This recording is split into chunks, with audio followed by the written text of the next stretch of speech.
এই জন্য সংসদ আর এই স্টেজ এক না, সংসদের চেয়ার আর এই চেয়ার এক চেয়ার নয়, সংসদের বক্তৃতা আর এই চৌরাস্তার বক্তৃতা কিন্তু এক বক্তৃতা নয়। আপনারা জানেন 70 নির্বাচনে আওয়ামী লীগ একচ্ছত্র নিরঙ্কুশ সংখ্যাগরিষ্ঠ অর্জন করেছিল, কিন্তু পাকিস্তানিরা সেই ভোটের অধিকার বাস্তবায়ন না করার কারণে এদেশের মানুষের যা যা কিছু আছে সব নিয়ে ঝাঁপিয়ে পড়েছিল। আমরা দেশ স্বাধীন করেছিলাম, ভেবেছিলাম বৈষম্য দূর হবে, কিন্তু 71 থেকে আজকে 2024 পাড়িয়ে আজকে 2025 পর্যন্ত যারাই ক্ষমতায় ছিল তারা বৈষম্য দূর করতে পারে নাই, অধিকারকে ফিরিয়ে দিতে পারে নাই। বারবার তারা মিথ্যা প্রতিশ্রুতি দেওয়ার মাধ্যমে মানুষের ভোট অধিকারকে হরণ করেছে, কিন্তু বাস্তবে রূপ দিতে পারে নাই। এর কারণটা কি? সহজ কারণ, একজনের নাম এ, একজনের নাম বি, একজনের নাম সি। এও চোর, বিও চোর, সিও চোর। ক্ষমতা আছে এ, সে কি করবে? বলেন না কি করবে? হটাও এ, আন্দোলন সংগ্রাম, বসাও বি, সে কি করবে? হটাও বি, বসাও সি, সে কি করবে? কারণটা কি? দল এবং নেতার পরিবর্তন হয়েছে, নীতি ও আদর্শ পরিবর্তন হয় নাই। 2 নাম্বার জমিতে 1 নাম্বার ফসল হয় না, 2 নাম্বার কাছে 1 নাম্বার ফল হয় না, 2 নাম্বার উস্তাদের কাছে 1 নাম্বার ছাত্র হয় না, 2 নাম্বার নেতার কাছে দেশ 1 নাম্বার হতে পারে না। একজন চাঁদাবাজ চাঁদা মুক্ত দেশ করতে পারে না, একজন জালেম জুলুম মুক্ত দেশ করতে পারে না, একজন চোর চোর মুক্ত দেশ করতে পারে না। তোরা ভাইরা আমার, যে ব্যক্তি চোর সে মায়ের নাকের সোনার চুরি করে, যে জালেম স্ত্রীর সাথে জুলুম করে, মায়ের সাথে জুলুম করে, বাবার সাথে জুলুম করে, সন্তানের সাথে জুলুম করে, সে তো জালেম, তার অভ্যাসে জুলুম করা। কিন্তু যে ব্যক্তি চোর না সে 70 টাকাও চুরি করতে পারে না, অভ্যাসই তো নাই। যে ব্যক্তি জালেম না সে কারোর সাথে জুলুম করতে পারে না, অভ্যাস নাই। কিন্তু আমরা কাদেরকে ক্ষমতা বসিয়েছি? যারা চোর ডাকাত বদমাশ দুর্নীতিতে বারবার দেশটাকে চ্যাম্পিয়ন করেছে, আমরা তাদেরকে বারবার পরীক্ষা করেছি।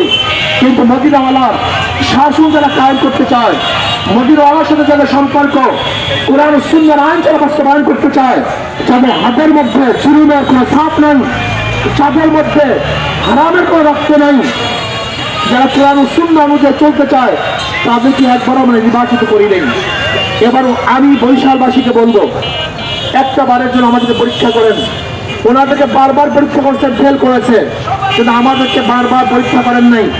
একটা বার পরীক্ষা করেন, ইনশাআল্লাহ ইসলাম দুনিয়াতে ফেল করার জন্য আসে নাই, ইসলাম দুনিয়াতে পাস করার জন্য আসে। ইসলাম দুনিয়াতে ব্যর্থ হওয়ার জন্য আসে নাই, ইসলাম দুনিয়ার সফলতা অর্জন করার জন্য আসছে। আমি বিশ্বাস করি ইনশাআল্লাহ যদি বরিশাল 5 আসনে হাত পাখাকে বিজয় করেন, ইনশাআল্লাহ আমরা সবাইকে নিয়ে এদেশের আলেম ওলামা বুদ্ধিজীবী যে যে স্তরের আছে, সাংবাদিক মহল, সবাইকে নিয়ে পরামর্শশালা করে সবার পরামর্শ ভিত্তিতে আমরা বরিশালকে এমনভাবে সাজাবো 54 বছরে যে কাজ না হয়েছে বাকি কাজগুলি ইনশাআল্লাহ আমরা অবশ্যই সমাপ্ত করবো ইনশাআল্লাহ, কোনো সন্দেহ নেই। বরিশালের মানুষ জাগ্রত হয়েছে, বিভিন্ন জায়গায় গণসংযোগ করছি, মানুষ মনে হয় যেন চাতক পাখি দেশে 12 তারিখের দিকে তাকিয়ে আছে। 12 তারিখ আসবে, তার হাত পাকায় ভোট অধিকার প্রয়োগ করবে ইনশাআল্লাহ। ভাইরা আমার, সরোয়ার ভাই আমার প্রতিদ্বন্দ্বী, সরোয়ার ভাইকে আমরা চিনি, সে বারবার এখানে ক্ষমতায় ছিলেন, কি করছে কি করে নাই সে অঙ্ক আপনারাই কষবেন। সরোয়ার ভাই জুয়ান বয়সে কি করেছেন আপনারা দেখেছেন, কিন্তু সরোয়ার ভাই সেই এখন আর করার শরীরও বাকি নেই। জুয়ান বয়সে কি করছে দেখেছেন, কিন্তু এই বয়সে কি করবেন সেই প্রশ্ন আপনাদের কাছে আমি রেখে গেলাম। ইনশাআল্লাহ আমরা একটা বারের জন্য হাত পাকে পরীক্ষা করতে রাজি আছেন ইনশাআল্লাহ?